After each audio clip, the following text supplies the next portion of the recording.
Welcome. Hold on, folks.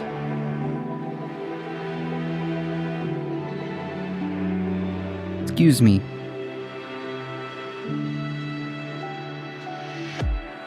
Okay, that's a little bit more proper. Try this again. Welcome to the Wednesday stream. I hope everyone's having an awesome Wednesday. Oops. Let's put this one on.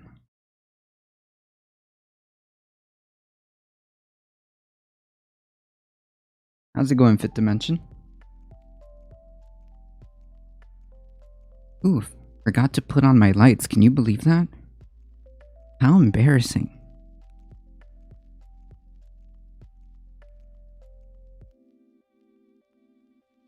I know what it is. It's because I haven't had my coffee.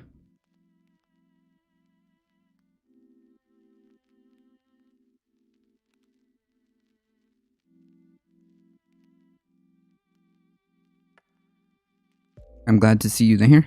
Thank you, I appreciate that. Good morning, Butt Dragon. Howdy, howdy.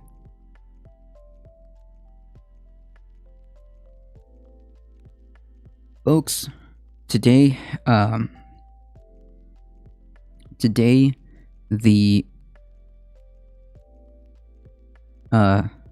censorship machines of YouTube have come for a difficult truth.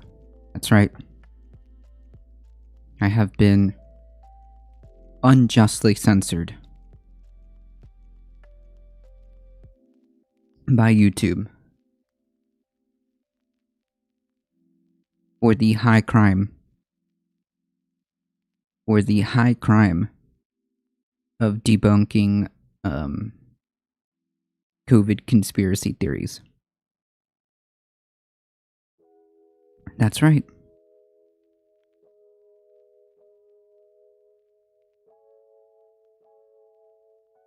I believe my stream last week, last month, was it last Monday? I'm pretty sure it was last Monday. That was titled "Longest Week" or "Longest Week Ever." Wait, no, it wasn't. It was Tuesday, I believe. The longest week ever.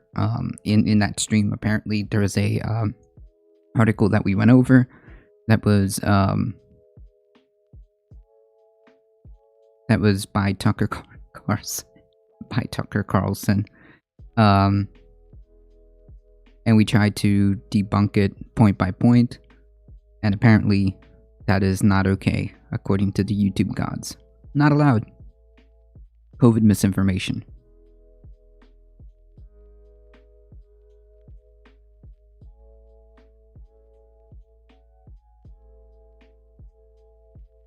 The left is being censored by YouTube. No doubts about it. I would like to know about that. Do you know how the strike on you came about?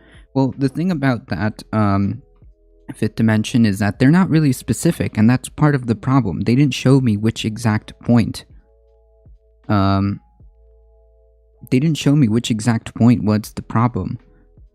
For all I know, like, I don't. But they said in their notification that your video was taken down because of COVID misinformation. And then I tried to appeal it, and they were like, "No, get wrecked." And I was like, "Okay." I tried to look at the VOD, and it seems like the issue was going over that article. I believe so, because I can't really tell. The lies of the first person counted as you spreading. Yeah, it's not the first time it's happened either, Pat Rat. I was debunking one of Donald Trump's clips, and I was debunking one of Donald Trump's clips, and I got nailed for election misinformation because I was trying to debunk one of the crazy conspiracy theories that Donald Trump was espousing. So I played a clip of him saying it, and that got flagged. Nathan there. What is COVID misinformation? No idea. They didn't specify. That would have been nice. Can we look at the item and see what it was about? I wish we could. Because then, like, I would know what to point to. But I'm just assuming that it is something to do with that, right? These are my assumptions because they said that,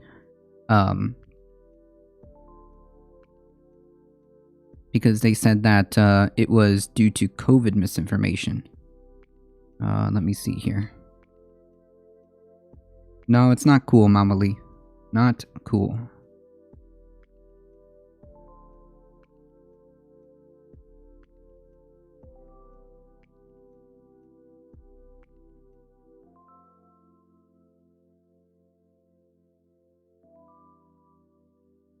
Like, it doesn't even tell me what point.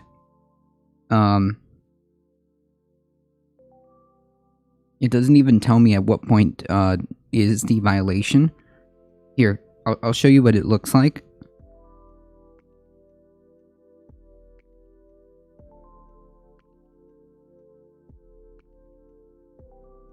It looks like this. I don't believe that you were a purveyor of COVID misinformation. Do you get to appeal? Yeah, I did appeal, and they told me to get fucked.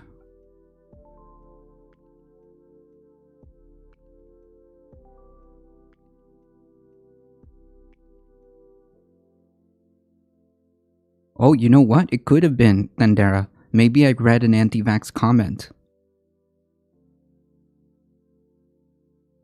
I don't know. That's the thing. I don't know what part of the stream was what was the offensive parts, right, buddy? In his speech to the country last week, Joe Biden didn't bother to explain why. Explanations are not necessary at this point. Your consent is no longer required. Oh, so yeah, instead, because, wait, this is the article. Joe Biden said this.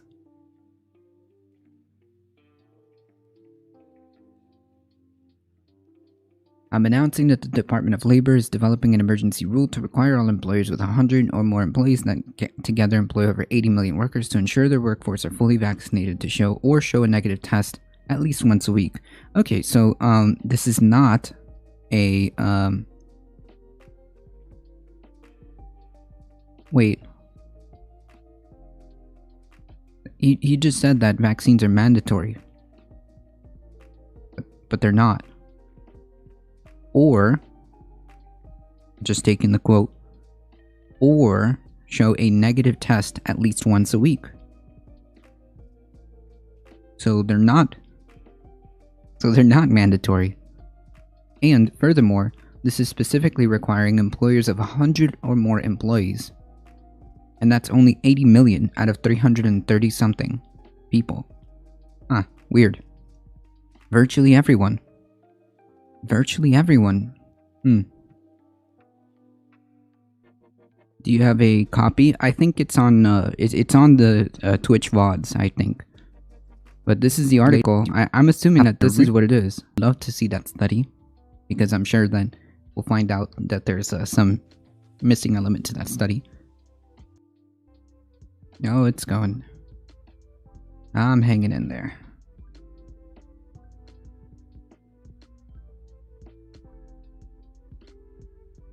Now, if he's referring to the cases of myocarditis, that has happened. However, it is incredibly small, and to my knowledge have not led to any fatal heart problems. Yeah, like, wait, where's the lie? Wait, where's the lie? Contents of the COVID vaccine, number one, are pretty public, and number two, they leave your body within about 72 hours. That is also true. Wait, that's from the Department of Health. Long-term effects or adverse effects are usually known within hours to maximum weeks. So yeah, this isn't like a drug. This isn't like a drug, okay? That may have some type of adverse effects down the line, right? That's also true. Wait, this is information from like the Department of Health. Anything like that. It's not a drug, it's a vaccine. Okay? Wait.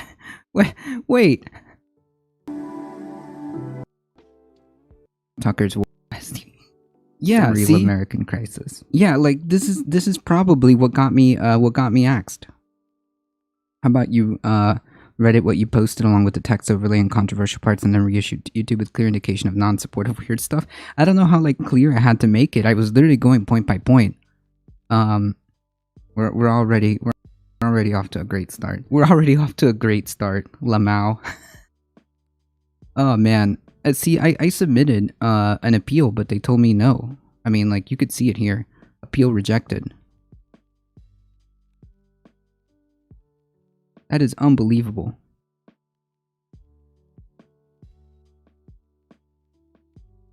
And of course, if you see the public side of it, it says, no, get fucked.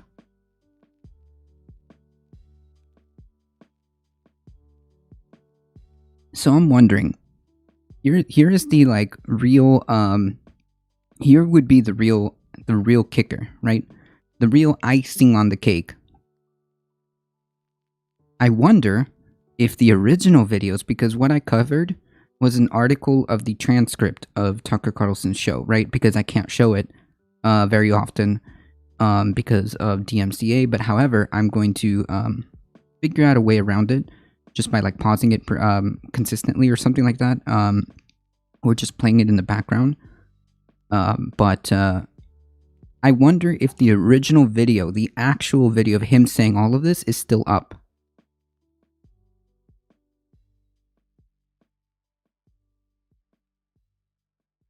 Because if the stuff that he said is still up in video form, but me taking it apart is the problem, that's a giga yikes from me. I'm gonna coin giga yikes, okay? I believe Mr. Pacman or Voosh coined giga cringe. I'm gonna coin giga yikes, okay? Everybody who uses giga yikes owes me 1 penny.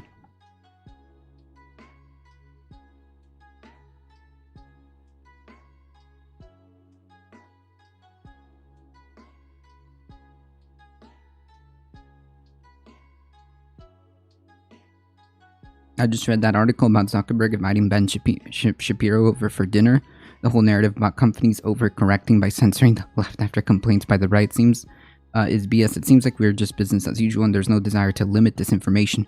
Yeah, it was never about that. I don't, like, I'm not necessarily, I'm not necessarily, like, so what I would like to see is if a company has terms of service, I would like to see that terms of service be equally applied across the board and be very clear with what's happening and why it is happening, right? Does that make sense? Like, big shout out to the House for tackling one of the most foremost issues of our time, Havana Syndrome Compensation Fund. Wait, what? Wait, is there like a... Wait, is there like a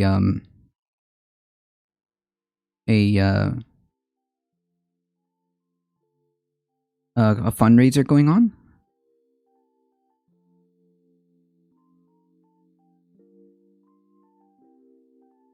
With edits and clear text over controversial sections would make it to conform to YouTube rules.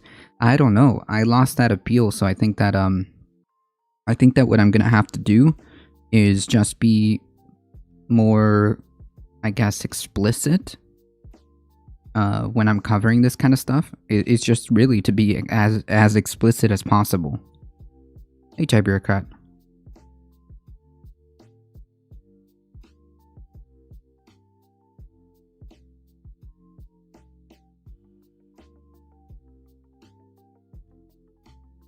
Wait.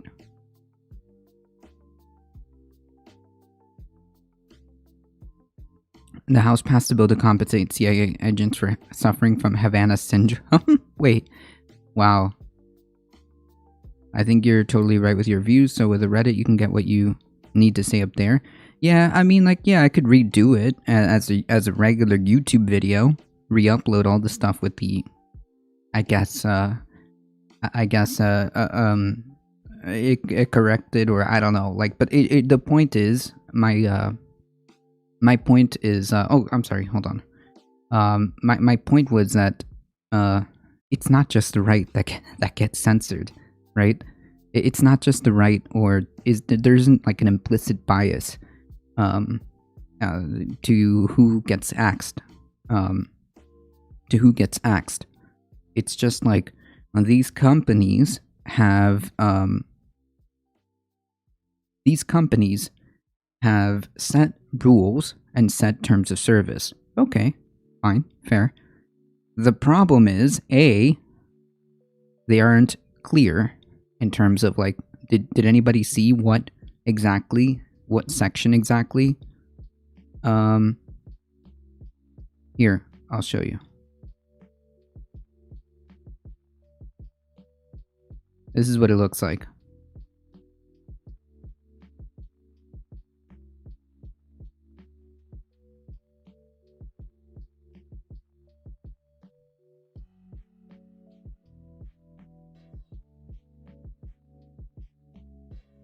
This is what it looks like. Oh, hold on. Sorry. Sorry about that. It doesn't tell you which part. It just tells me, get fucked. That's literally what it tells me. It doesn't tell me what section. It doesn't tell me, other than medical misinformation, which I can only guess was because we went over that stupid Tucker Carlson article. Because, like, I'm sorry, but I can't, like, let that slide. When it comes to, like, just gross, over the top, like, misinformation. And an attempt to do that, to push back on it. Hey, you know what? Wait. When was this?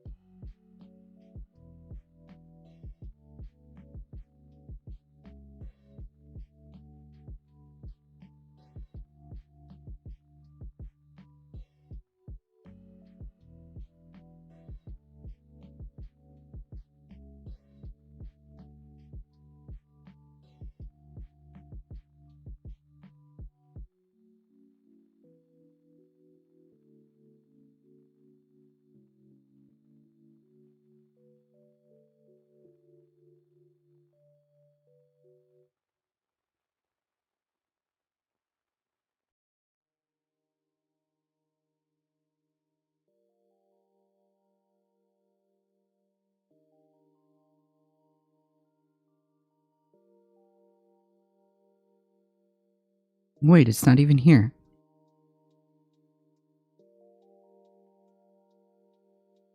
Not even here.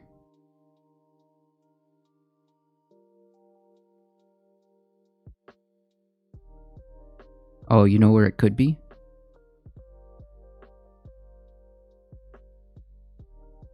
Clip out the controversial bit and just voiceover. I would love to watch it, and we can feedback. Can you post the link in Discord? I can't, because it's publicly not available. It's only in the behind the scenes. Let me see. Content. Video producer.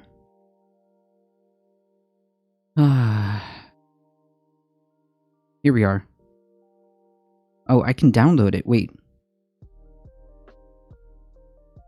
September 14th. Okay, hold on. Maybe we can find... Okay, September 14th. Let's see.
I'm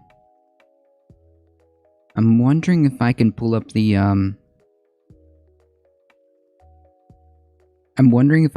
the actual article and see where exactly 21st century would also be important. There are privileges associated.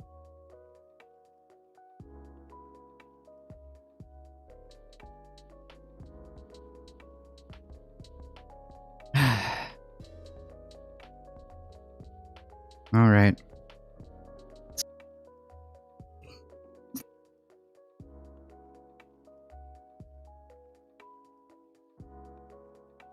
Published 6 hours ago, September.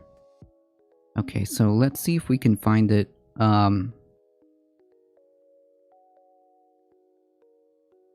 It must be September 14th or September 13th.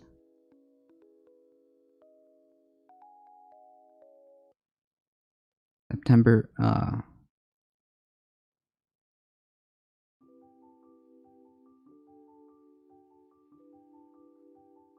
yeah, I can download the VOD from Twitch.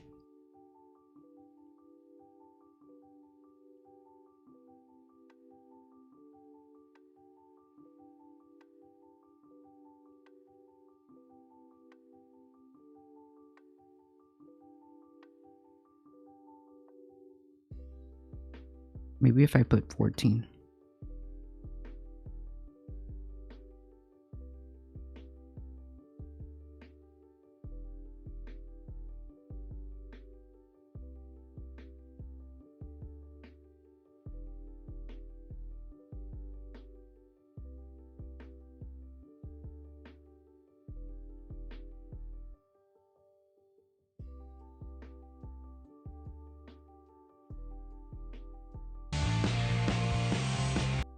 Meeting with senior military officials at the Pentagon. Milley wanted to inform them of what he did.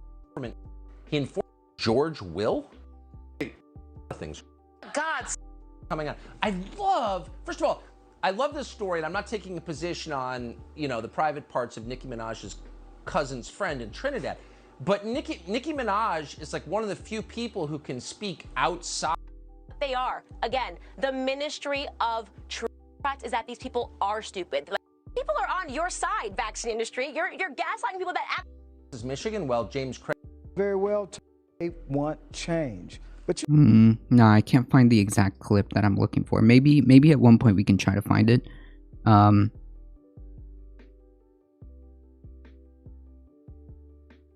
Fox News YouTube channel can post all this. Yeah, like they can post full episodes and stuff. I'm trying to find the exact one that I was looking for, but I guess we'll have to dig deeper. Homework for you folks if you guys can find it. Anyways, TLDR, yeah, it's kind of fucked.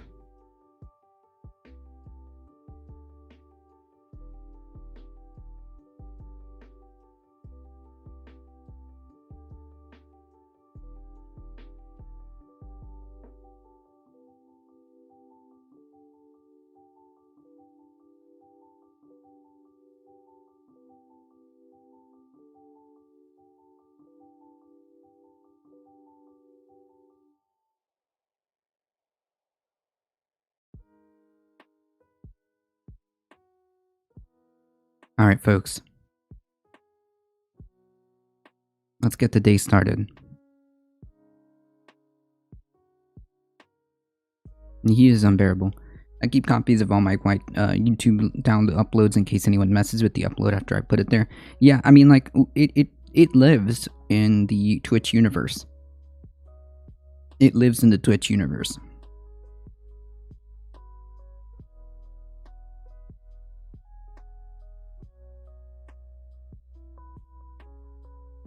Alright, folks. Well, that was an interesting story for today. Let's get on with the actual, headlines for today. Texas governor signs more abortion restrictions into law. Cool. So again, this is the whole argument, why this was so alarming from the beginning is because, well, if it's allowed to stand and there's no immediate challenge to this type of stuff, that they would continue to push and push and push. And so they have. And so they have. Texas Governor Greg Abbott last week signed a new abortion bill into law, further restricting access to the procedure in the state. Senate Bill 4, which the Texas legislature approved during the special session that ended on September 2nd, bans the use of abortion-inducing drugs in the state 7 weeks into a pregnancy. Wow. According to the Dallas Morning News, this bill also allows people who intentionally, knowingly, or recklessly breach the law to be criminally charged. According to the Dallas Morning News, the penalty for such an action would be a state jail felony, which comes with a fine of up to $10,000 and between 180 days and 2 years in prison. This law takes effect in December. So again, folks, this is just another call to action to please pay attention to what's happening to your local and state legislation. It is incredibly important. Abbott's signing of SB 4 comes less than a month after another controversial abortion bill, referred to by some as the fetal heart bill, took effect in the state. This is the controversial law that is currently in effect right now. That legislation, which Abbott signed in May, bans abortion after a fetal heartbeat is detected, which can occur as early as 6 weeks into pregnancy. The law also allows most private citizens to file lawsuits against anyone who is believed to be in violation of the law. This could this couldn't be, this could go absolutely wrong in numerous ways. Hey, new good official, how's it going? A doctor in Texas who admitted to performing an abortion that was in violation of the fetal heart bill was sued on Monday, marking the first legal action that will test the constitutionality of the restrictive, controversial measure. Here we go. Alan Brady, a San Antonio physician, said he performed the abortion 5 days after the law went into effect because he believed he had a duty of care to this patient. Yeah, true. The Supreme Court earlier this month rejected an emergency request from the abortion providers to block this law. So we already have our first case, and we'll see. We'll see. I hope that this can actually be a beginning to end this law, because if it can't stand, then maybe it will get overturned. And it will be ruled unconstitutional, because it is. We will see. I'm hanging in there, new good official. We're going backwards in history. True.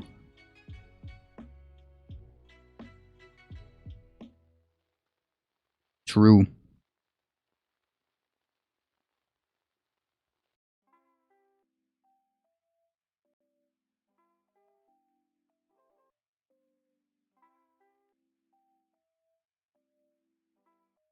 And to kind of hammer down the point, fewer than 1/3 of Americans want to see Roe v. Wade decision overturned, according to a set of 3 polls released over the past week, with key elements of Texas' restrictive new abortion law also garnering relatively little support in the polls. I hope that this comes back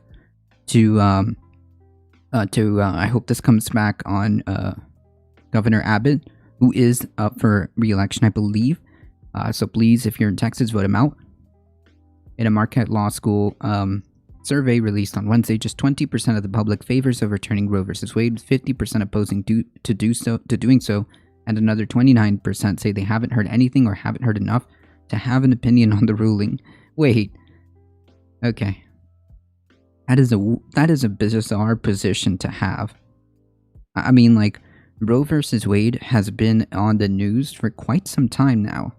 Especially since, like, the Trump presidency, especially since the dubious Supreme Court nominees that came up multiple times. I don't know. Seems kind of weird to have that position. In a Monmouth University poll, 62% of Americans say the Supreme Court should leave the decision as is, compared with 31% who want to revisit it.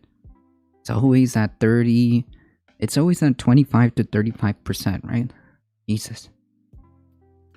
And then at Quinnipiac University study, Americans say 67 to 27% say they generally to 27 that they generally agree with the 1973 Supreme Court decision that established a woman's right to an abortion.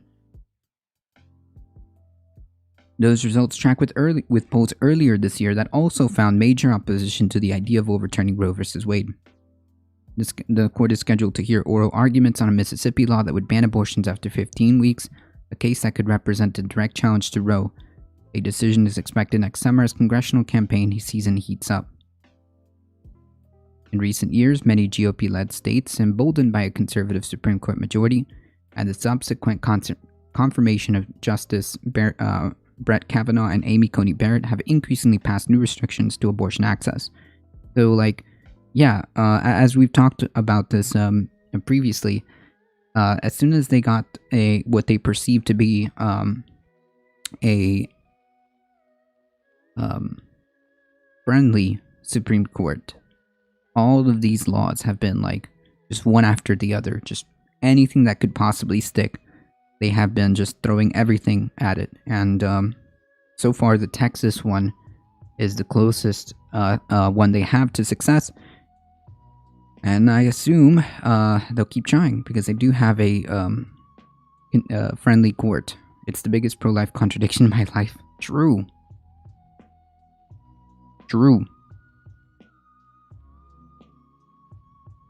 It's because it's not pro-life. They don't care. It's a misnomer. It's not a pro-life position whatsoever.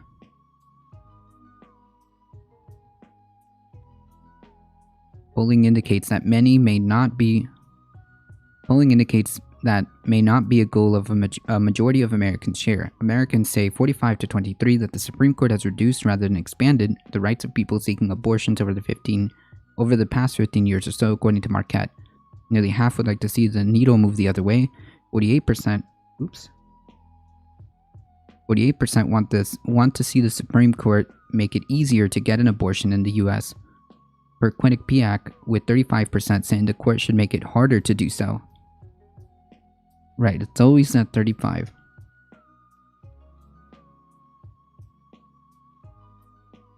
How Americans describe their views on abortion in a poll can vary significantly depending on the details of the questions asked. Unlike in some cases, for instance, approaches to foreign policy, this isn't mainly because people lack strong pre-existing opinions about the topic. Rather, it's because many people hold complicated or nuanced views about how to handle this issue. Wait, where's the nuance here? I don't get it. In Monmouth, Quinnipiac surveys, about half of the public felt that abortion laws should fall somewhere between always legal and always illegal. Seems pretty split. The specifics of the abortion law, especially its enforcement procedure, could constrain its public support. According to Marquette, 3 in 10 Americans say they favor the Supreme Court upholding a state law that bans most abortions after 6 weeks of pregnancy. So again, 30%, which describes the Texas law, with 46 opposed and 23 saying they haven't heard enough to weigh in. At the end of the day, this is very simple. It all comes down to do you believe that a woman has the right to bodily autonomy? Do you believe that a woman has the right to do whatever she wants to her body, right? Does the woman have a right to make her own determination about her body? That's it. That's it. Yes or no? I don't get it. And furthermore, why does the state need to get involved with a decision that affects an individual's body, right? Why does the state have to chime in?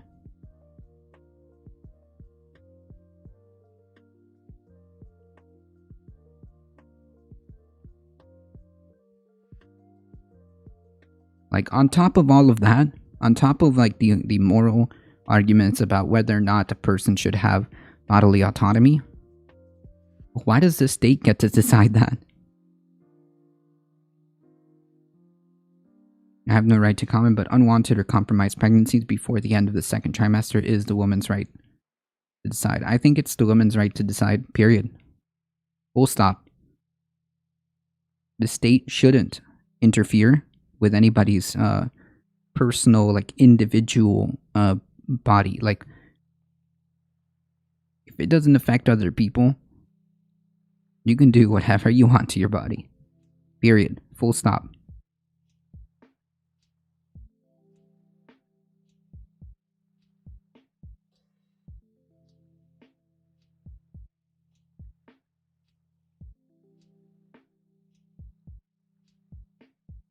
So the point of bringing this up is that Republicans who are have this, like, overzealous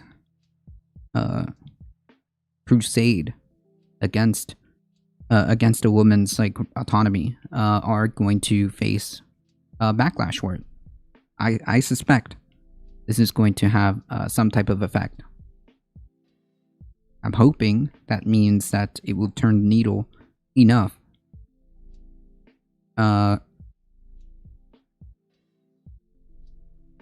to, for example, get someone like Greg Abbott out of office. I'm watching Lucifer, and I made my very own top 10 favorite shows and movie list, an episode list and character list, and saw the ranking list. Nice. Really, you don't support an abortion of a probably viable fetus? That's not my choice. And furthermore, if it's already past the second or third trimester, it is almost overwhelmingly guaranteed that the woman wants the child, if we're at that point to begin with. Like, I don't get it. Wait, do you think that women are, like, just waiting for the second and third trimester to have an abortion? Wait, you do realize that, like, late term abortions are infinitesimally small. You know that, right? And usually when they do occur within the third trimester,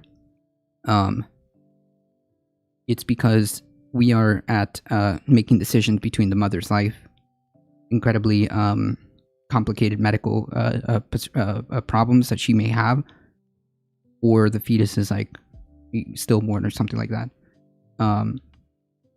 The point is,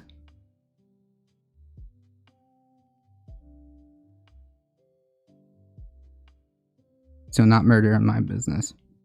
Less than 1.3% are late term, and almost are life threatening to both. Right, Pat Rad. That's exactly what I'm saying. Like, if you're already in, like, the third trimester or late term of your pregnancy, it is overwhelmingly the assumption that you already want the child. So, like, what's the deal?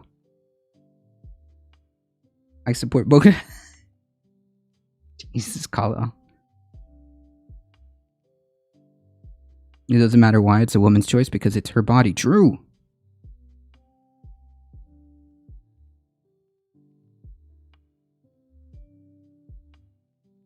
The third trimester starts at 20. Okay, if we are at the point of the third trimester, it is 99.9% chance that the woman wants the child.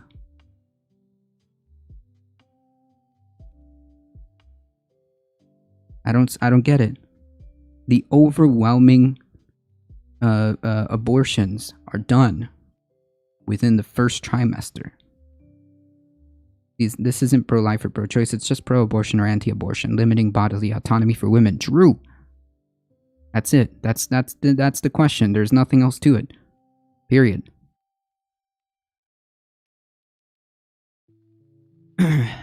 House passes bill to prevent shutdown and suspended the debt limit.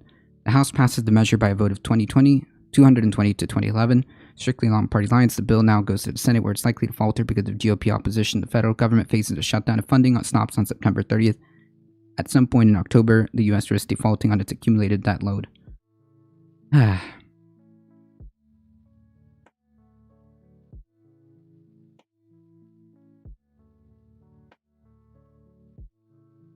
I think that this is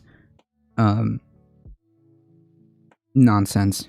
It's unbelievably ridiculous. I think that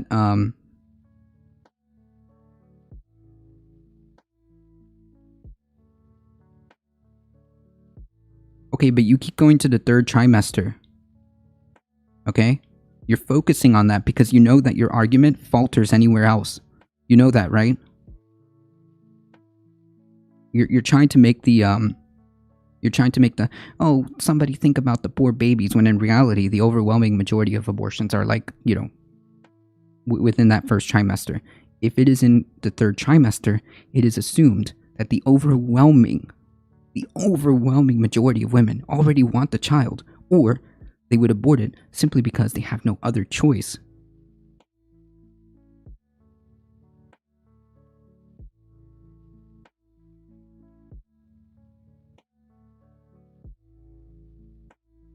I kind of liked one point of the text law. If it was adjusted to put on the private individual to prove that they were harmed to win it, it would almost be reasonable. Not even.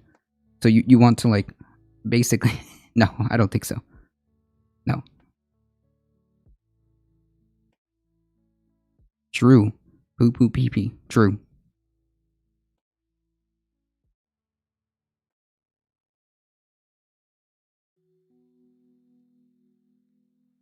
Anyways, I think that the debt ceiling is a political football. The debt ceiling is a political football. The reality is, it's not about the amount of debt. I think that the real question is, what are you using that debt for? Right? Because if you get into debt or you know, things that won't have any I guess I should say any return on investment. For example, if you get into debt for creating infrastructure, that has a lot of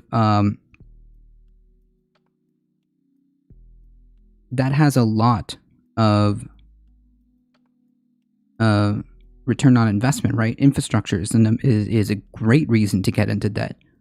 Is a great reason to accumulate a debt, right? Because it provides a lot of benefits and return on investment, to give you an idea. So I think that this is just another political football.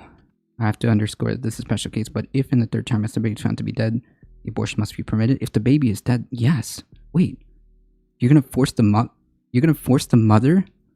Wait, if the baby is dead, that's a stillborn. It needs to be removed. You're gonna force the mother to... God. Think about that. Kind of fucked up, dude.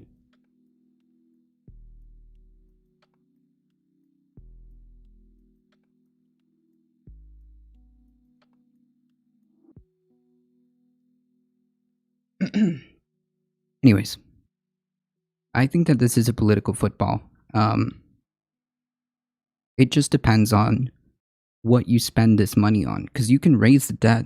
The debt isn't the problem. It's what you're using this increased amount of debt for.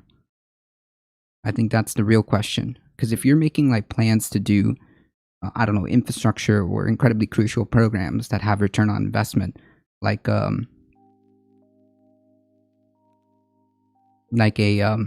expansion of social safety nets, which will have benefits, then yeah, you can get into debt for that. We went out during a pandemic to vote and elect a parliamentarian. Apparently, true. Apparently, that's what we did.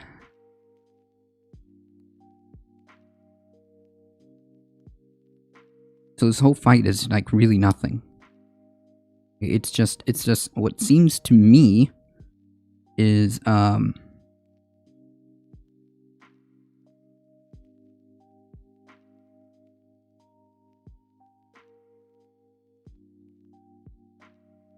correct, Chai bureaucrat. Use that for supporting big industries. I guess they don't see it that way when it's reducing income rather than increasing spending, but both still increase debt.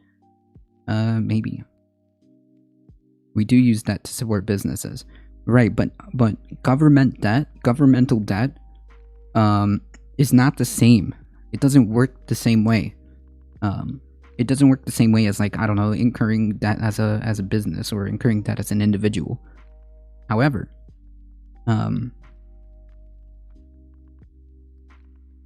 when a government takes up debt, the real question is, what are they doing with it?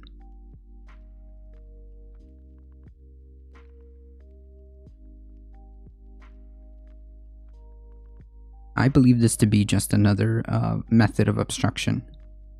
I believe that this is just another method of obstruction.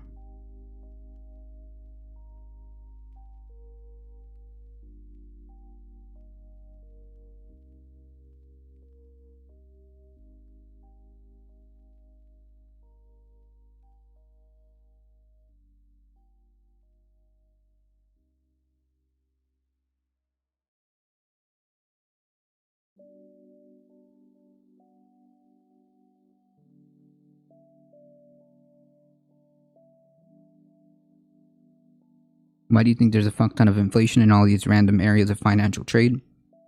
It's because of all that cheap money is literally going to just a few places, mainly banks and short-term corporation borrowing. Yeah, so yeah, like again, we can incur debt. However, if we're using it for this type of stuff, I think it's like detrimental.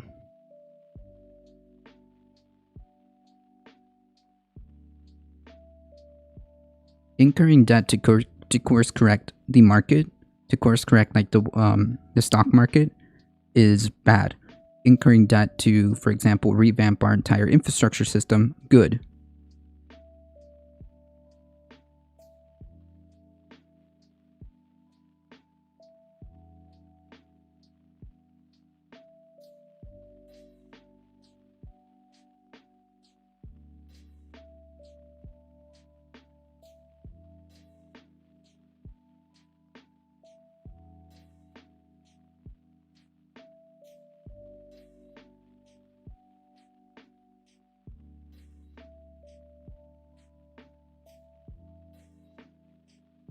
Kind of like selling more shares rather than debt.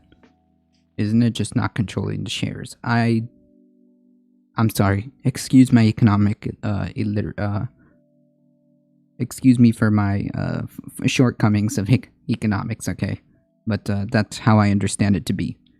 The debt isn't the problem, it's how you do it. It's what you do with it.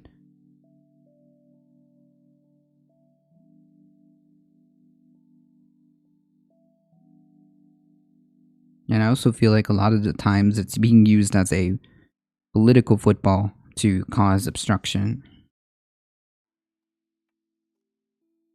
If the Republican Party causes a governmental shutdown, then nothing gets done, right? It buys time. Then they can turn around and say the do nothing Dems and whatever.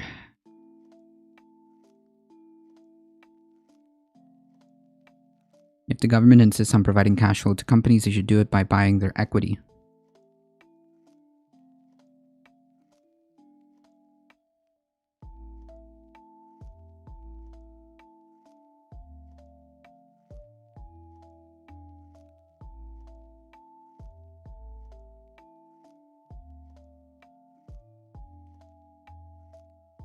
Then the government can literally leverage the equity they hold. Interesting.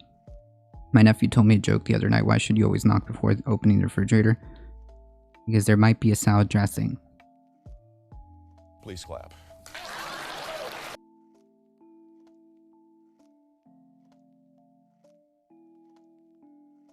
They did this before and then slowly gave it back or sold it back to them if they insist on bailing out companies. Yeah, so yeah, that's the problem. Like if you incur debt to hey Skidded here. If you incur debt to bail out companies, that's bad.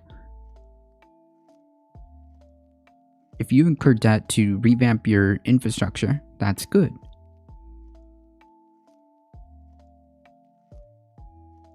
Morning, morning.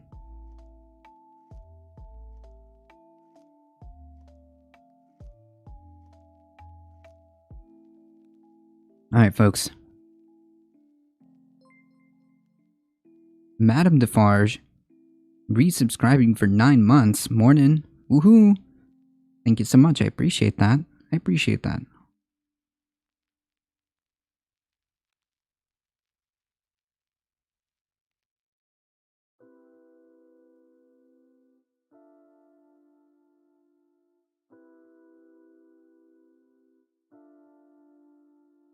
This poll should terrify Democrats ahead of 2022. Huh. It seems like the ideas that I've had are coming to fruition. Unfortunately, it's not good. It's a rare poll that makes an entire party sit up and take notice. The new Iowa poll is one of those polls. Just 31% of Iowans approved of how Joe Biden is handling his duties as president, while a whopping 62% disapprove. Biden's disapproval number is below the lowest ever measured by ace pollster J. Ann Seltzer for former presidents Donald Trump at 35 and Barack Obama at 36. This is a bad poll for Joe Biden, and it's playing out in everything he touches right now. Biden's approval on pulling out of American troops, stands at a meager 22%. Approval for his handling of the COVID pandemic is now 36% among Iowans. This poll is rightly understood as a blaring red alarm, not just for not just Biden, but especially down ballot Democrats in Iowa and elsewhere who will be running in the 2022 midterms. While Iowa is not the pure swing state that it was, say, in 2000, it remains a place where Democrats can and do win, both in statewide elections and in congressional districts. Democrats, as recently as 2020, controlled three of the state's 4 House seats, although Republicans won both the 1st and 2nd districts back last November, and both are considered Democratic retakeover targets in 2022, depending on, of course, what the congressional map winds up looking like. If Biden's numbers are anywhere close to this bad in other swing states and districts, the Democrats' hope of holding onto their very narrow 3-seat House majority are somewhat close to non-existent. Howdy.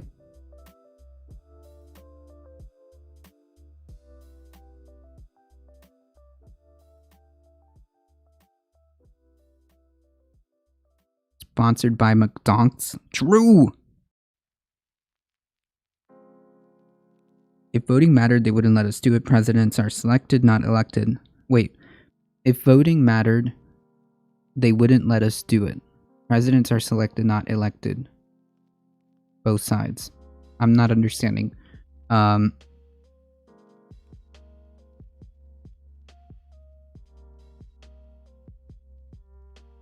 RIP DNC is basically what the article is saying. It's saying that if the Democratic Party does not get its collective shit together, they're going to just get swept. I'll support a Xi administration. Nah, hard pass. RIP DNC is basically, yeah, it is.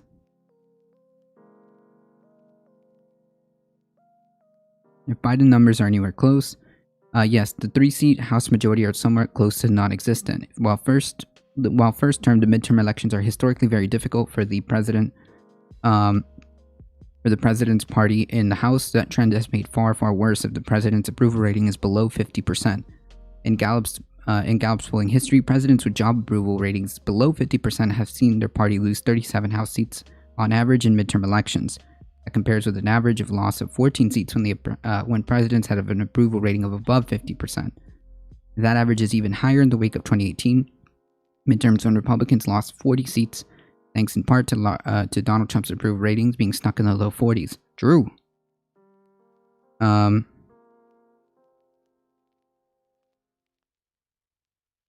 The best news out of this poll for Biden and Democrats is that it is September 2021 and not September 2022, which means that Biden and the Democratic-controlled Congress have time to turn his numbers around, likely by finding a way to pass the bipartisan infrastructure bill and some sort of major budget proposals, although both of these bills have an uncertain path forward at the moment. But if the president's numbers in Iowa are anything close to what they are today, it is an absolute disaster for Democrats, and it would presage the near certain loss of a large number of House seats and their majority come next November.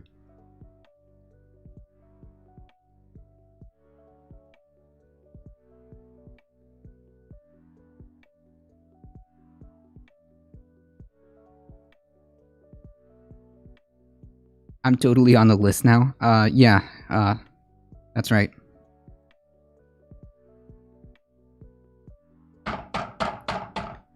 FBI, open up.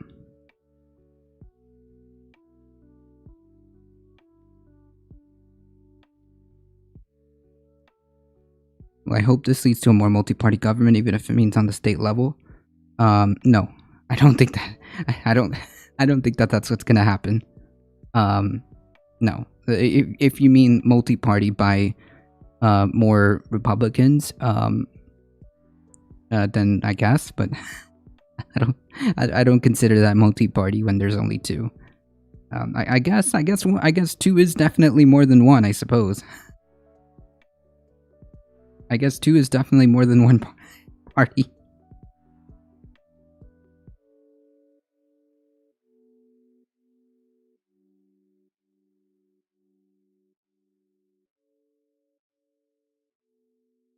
So the TLDR, why I wanted to bring this up is because, well, as I said before,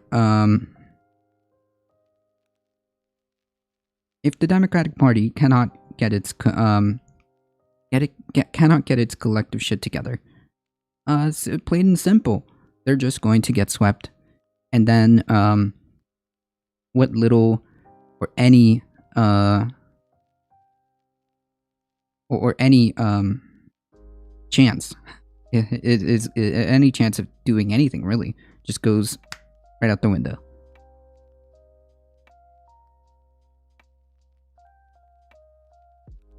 I don't have any faith in the election system. Politics is will to power that we pretend we have a democracy. Well, I don't know if we have a we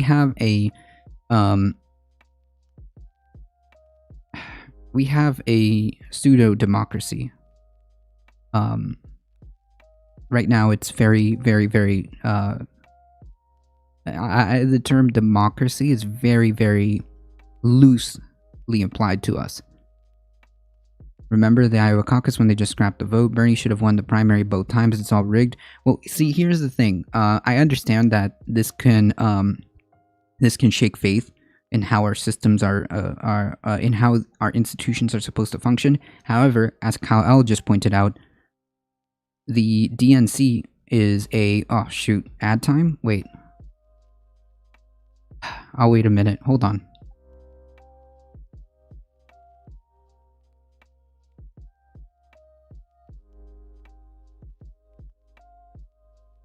I can wait.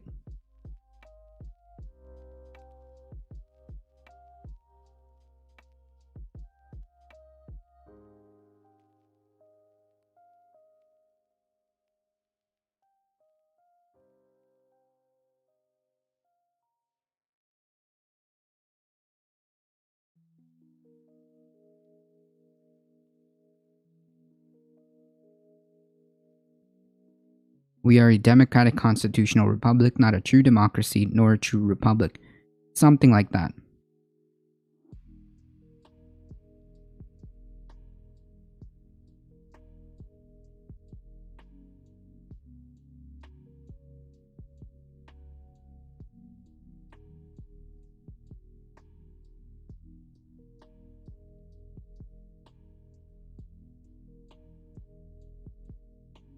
Okay, so now that the ads are over, I'll wait another like 5 seconds.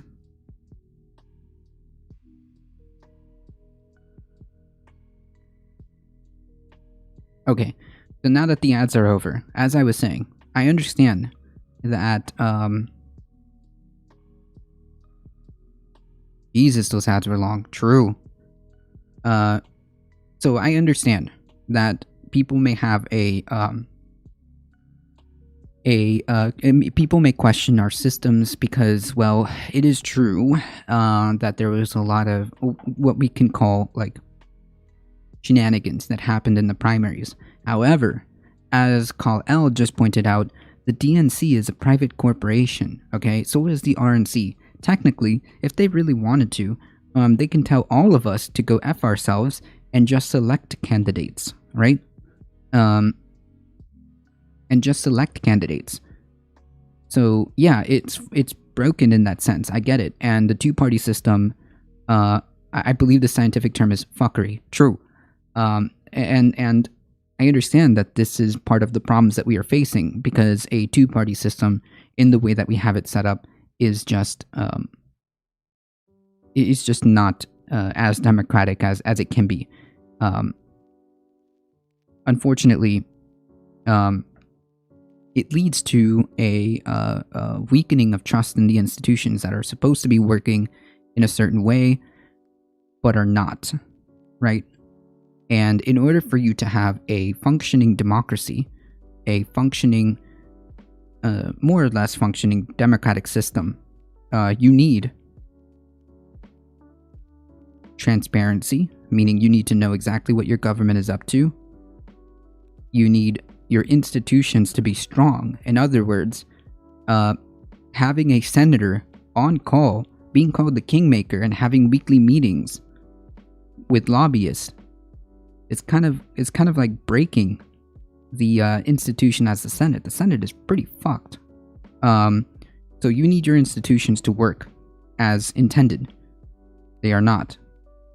And third, you need inclusivity. In other words, people need to participate. Okay? People need to participate in the democratic system, or else it doesn't work. And unfortunately, because we have such a system in place, almost, one could argue almost by design, it creates a lot of apathy. It creates a lot of apathy because people are not finding political homes. The Democratic Party doesn't represent all of the people who consider themselves or even register as Democrats. The Republican Party does not always, although they are a little bit better, I believe, they don't always consider themselves, well, the folks who claim to be Republicans don't always, feel at home with the Republican Party, and some are even defecting. But the point is, when you have this type of system, it is it creates a lot of apathy.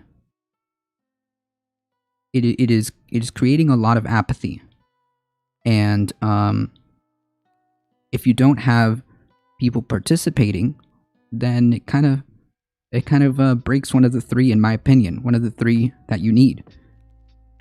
We're currently brewing a true fascist rise to power. When we don't have to debate about. A philosopher named Oswald Spengler called this Ethereum. So send that link to me in whispers, because I don't have links because of reasons. Somebody ruined it for everybody. It is working absolutely as intended by the wealthy and well connected. Well, yeah, from that angle, absolutely. Dan Anarchist, how's it going, by the way? From that angle, absolutely. But if you want to have a more democratic system, you need those three things to be functioning as is. Otherwise, it falls apart. And our institutions, albeit have lasted this long, are being tested, shaken, and in some cases, successfully broken. Yeah, just send it to me, big dangly things. Post it. So for the links, for all of you folks who are joining us, thank you for the follow. I appreciate that. So for the folks who are following, if you want to post links, send it to me by whispers, or go to the Discord and put it under articles and videos to review or something like that. I forget the exact name. So either one will work. And if I can't get to it, if I can't get to it today, then we will discuss it tomorrow. But either way, send it to me. Whisper it to me.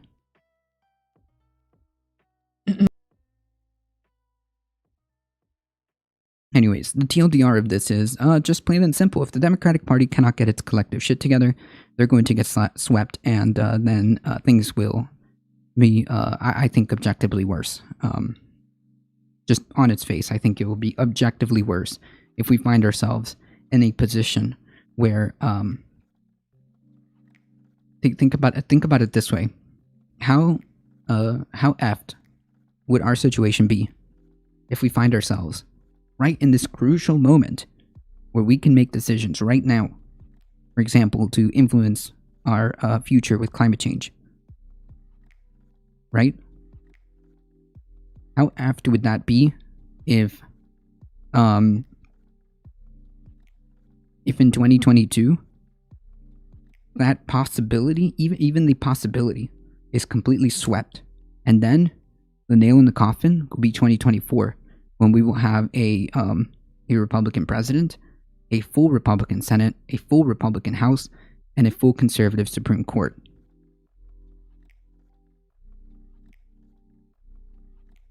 Then what? Then what?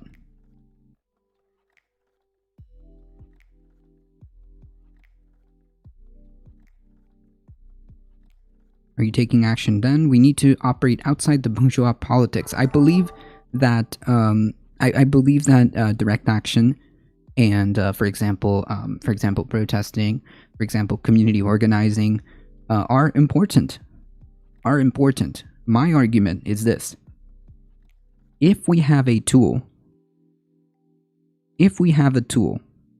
such as, which is free, getting out there and influencing electoral politics in some way, shape, or form, if we have that ability, why would we cede that to the right? If it is a piece of the puzzle, if it is a tool that we can use, why leave that on the table? You damn well know that people like what is that guy's name? Steve Bannon.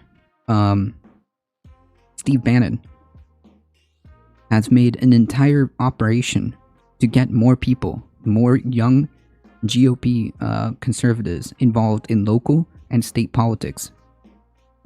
Because they understand. And you know what? They'll get out and vote. They'll listen to Stephen Bannon. They'll listen to that guy. So why cede that tool?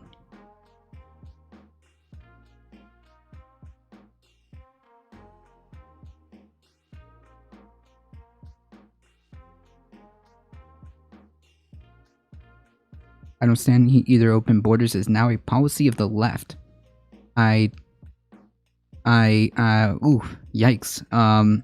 Can you define a legislation, a specific bill, or a specific, even a congressperson? Name me like a legislator, a bill, president, a senator. Can you name me one who has openly called for, quote, open borders, or are you just buying, like, I don't know, Fox propaganda? Yikes. Hey, Darknet. Which policy effectively are you speaking about? Or which congressperson or which president from the, quote, left? Anyways.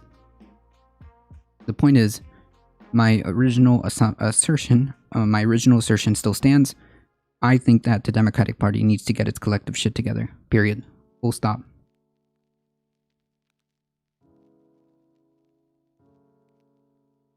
Oh boy. I'm ready to get taken down from YouTube again. I'm ready.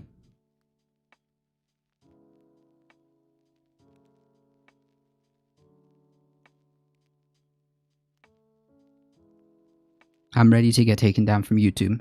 First and foremost, I'm going to stop the YouTube feed because I'm not getting another strike for this nonsense.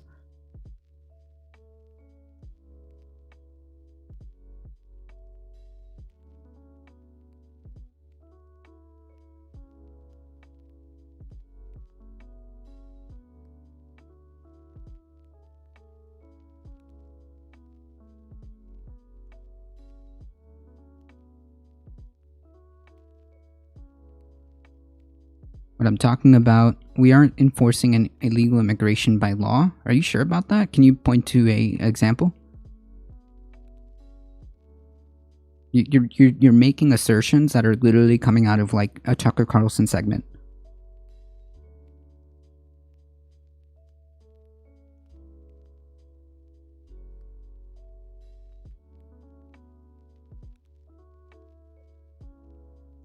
He gets it from Tucker Carlson. These are Tucker Carlson talking points. It's the only explanation. Wait. Can you point to an example of how we're not enforcing illegal immigration? Because I can. We have numerous pictures of Border Patrol. We have numerous reports about how we have planes taken off, deporting people. So can you point to an actual example, or? I'm pretty sure I saw that we were literally sending Haitians back to their country, even though we just got their president assassinated. Even though they just got their president assassinated and their homes are likely destroyed by a massive earthquake. Right, I know Reddit 4. These are like borderline Tucker Carlson talking points from like Fox or something. It's unbelievable. Unbelievable.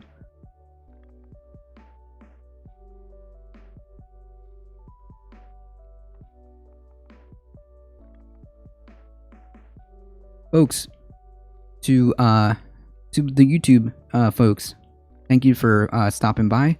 If you guys want to join us on Twitch, please head over. Please head on over to Twitch, twitch.tv/thedifficulttruth. I appreciate you guys hanging out here. But I will at this point be ending the stream for YouTube. I appreciate you guys, and until next